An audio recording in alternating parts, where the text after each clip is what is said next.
G'day everyone and welcome back to Baggers Unfiltered 26. And as always, I'm joined by... Louis from the Perth Blue Baggers pod. And today we're going to be going through some trade news. Basically a horrific week for trade news. Well, to sum it up, you're going after Jack Petrocelli and Charlie Turner wants out. So it's a bloody great week, isn't it? Oh, that was tiresome, exhausting. I barely recovered from the season as it was. Luckily, I've had a pretty low-key weekend. So.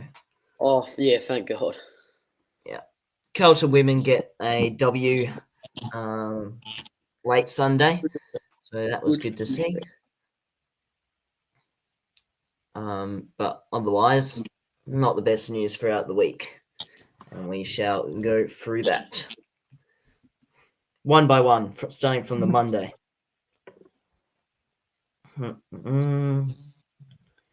So,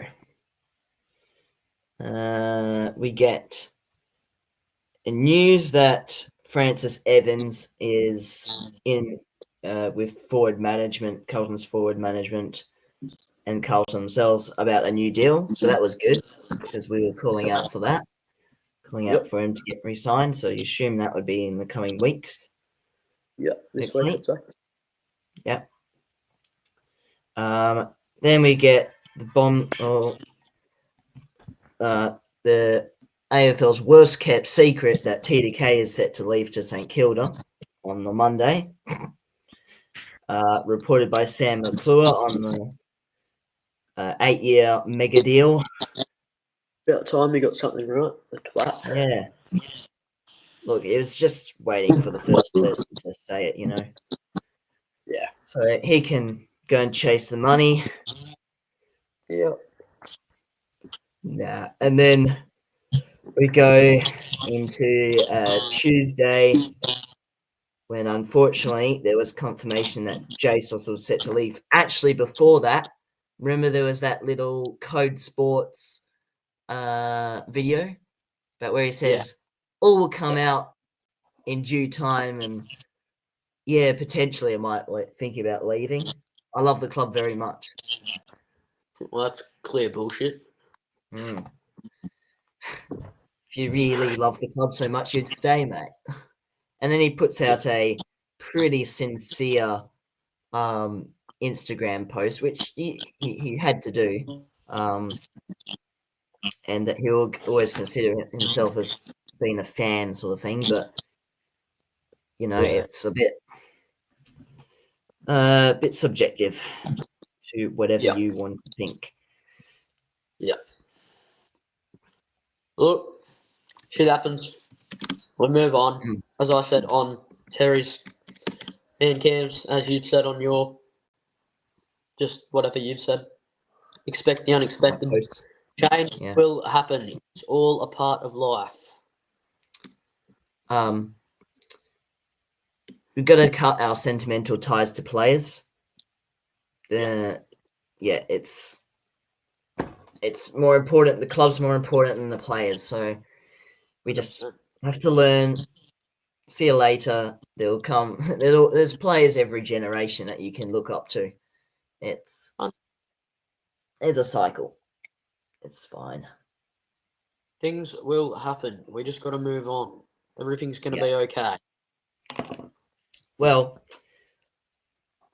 should we? What are your thoughts on? I reckon there's a bit of a advantage for TDK and JSOS leaving, with the fact that it will free up some salary cap space, and then we can zoom in on some other potential strategies such as like defensive depth, elite kicking, and outside run. And that is exactly where I'm proud to say that we are looking after, or we're looking for Mr. Sam Flanders. Yeah. Really want to delve into that a bit? Yeah, so he is contracted still. Yeah. But it's fallen out a bit of a favour at Gold Coast this year. Yeah. Monitored by many Victorian clubs, though. St Kilda, always stupid St Kilda around. Oh, St Kilda want everyone. I don't know how they're going to afford that. But... Neither do I. So, what else would I like to address about ASOS leaving and TDK? I think we should be focusing on backing in emerging talent, such as like Harry O'Farrell. I know he'll be out for next season, but you could switch Brody Kemp down there. Ethan Phillips in the VFL. Why not try and get him in? Yeah, for a bit of depth. He looked a bit quite solid. Yep. Couple of bad moments each game, but bound to happen. Yeah, I guess that happens. And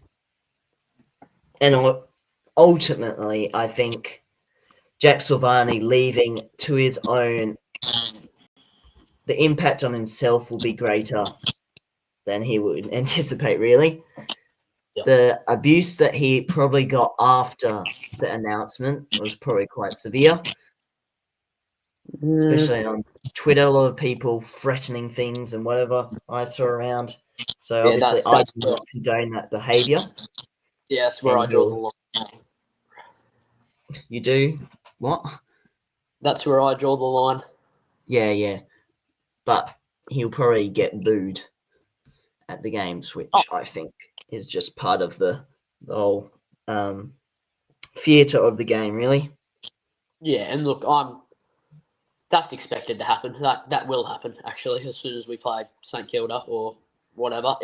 That's happening. If buts or maybes, he's going to get booed. But look, I mean, bound to happen. You want to just go back straight to daddy, and he lives basically 30 minutes away from you spud. And you can leave all this, honestly. Yeah. Go back to your little daddy. Then after that, we get Kerno reaffirms commitment beyond 2025. I don't think it was a reaffirmation. No, it doesn't It's a sound bit very exaggerated. Good. It's because Xander Maguire goes and says this on a Twitter post, and I got a little carried away, right? Charlie Kerno departs Icon Park today, adamant that he will pull on the navy blue in 2026. He reiterated his stance from a few weeks ago that he's said all he needs to say. His exit meeting is in the coming days. Yes, but then he goes on, but like, wouldn't you try and reinforce it a bit more? It was like, yes, I'll stay. He didn't.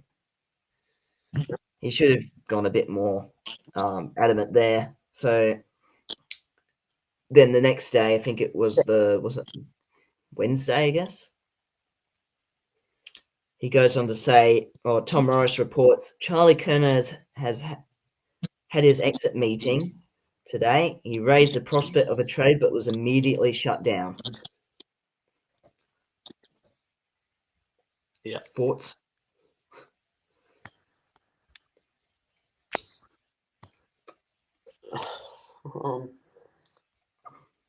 Isn't that just a walking straight lie?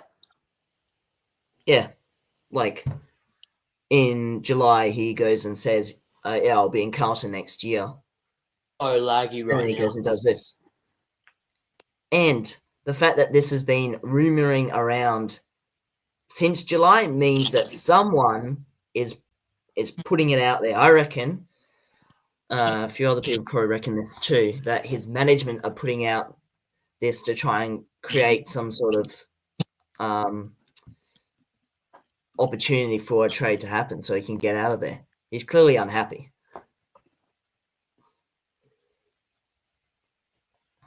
Management are trying to create this sort of narrative in the media. Yeah. I'm sorry, it's so laggy right now. Oh. Well, my Wi-Fi seems to be all good over here.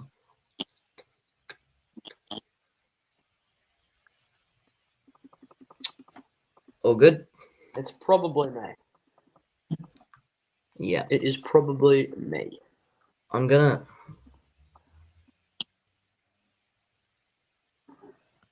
Let's see if I do that. I'm back. What's happened here? I kicked the other one out. What's that? So hey. Alright, looks like we're back over here. That's what you were on always. You were always on that. Yeah. Alright, Anyway, that works. sorry. I can hear you a lot better. Good. Yeah, sorry guys. Technical difficulties. Which we always have. Yeah. So I did a little bit of analysis. So out of hang on a second. Charlie Kerner and Harry Mackay playing together, numbers speak for themselves. One of the most damaging forward duos in the competition. So in 2023 and 2024, across roughly the same amount of game time, they combined for 90 and 100 goals respectively. Which shows their shows the scoreboard impact. In 2025, they only played 6 games worth of quarters together and still managed 27 goals. I think that it would be a waste of potential if we do get rid of Charlie. I think Harry's going to stay then. Harry will definitely stay. Exactly. He's come out and said that again. I'm like, yeah. Charlie's a walking straight lie. Harry's a walking straight truth, man. But if that does come out that Harry Mackay was actually lying, I will not be impressed. No. Well, the real biggest problem is just the erosion of trust that Charlie's now done. Yeah. He's lied 2 times, and then and he hasn't gone out and denied what Tom Morris reported, and neither did the club either. So dire times. The good thing is the ball is in our court. We're not allowing him any leeway. We make decisions. He's contracted. So unless Sydney or who else, Gold Coast and Geelong offer up something big, like Golden or Heaney or Chad Warner, then that's the only way we'd probably give him up. Yep. So therefore, it's a win-win situation. What about for Geelong? Who would you get from there? Jeremy Cameron. Jesus, imagine that. Nah. Got Max Holmes. Tom Stewart, maybe. I'm not sure if he's quite an A grader at the moment. I wouldn't want Tom Stewart. He's well past it. No. Dangerfield, but he's well past it. Yeah, I don't want him either. Oh, look, he's a weapon, but man, he's old. Yeah. I mean, they have lots of good role players depth wise. There's not one player that, apart from Jeremy Cameron, that I would say that you look at as with fear, really. But the way they get it done week in, week 100%. Out with such consistency from their players is quite admirable. So they're good at doing that. Yeah, 100%. I don't know, man. Let's get into which was a really, really bad day. Was it Friday? I think it was Friday. A bit more of that day to cover. Oh no, there was oh god. Late at night. I just did the recap of the day and then this news comes out. Which was Carlton. 3 Blues delisted. Yep, that's more crap.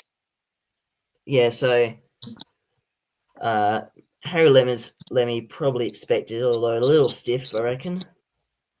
Yep. But he might be able to find his way onto AF list, I don't know. Chincotter's a bit puzzling. Player who plays for the jumper, lots of passion. Same for Orazio, but Orazio is too injury-ridden, so that's understandable. But like when he did come in, I think he still did his job. Yeah. I would have given him a expect bit one more of those three. Sorry. Yeah. Expect one of those three to have to train for the SSP, and they will. Oh. Chincotta will definitely get a go. I'm not sure about Razia or Lemmy. Lemmy might, but yeah, I'm not sure. No, I think they might be gone because Chincotta put out a thank you post, so I think it's kind of final there. Not sure about Lemmy and Orazio, but I'm assuming Orazio's done. Look, he had so much potential. Obviously, it's just the injuries ruined his career. Essendon, Port Adelaide, and here.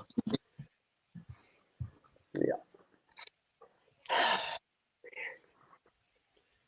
Then we have interest in Jack Petrocelli from West Coast, who was delisted by West Coast, delisted by the 18th team. I think that says a bit.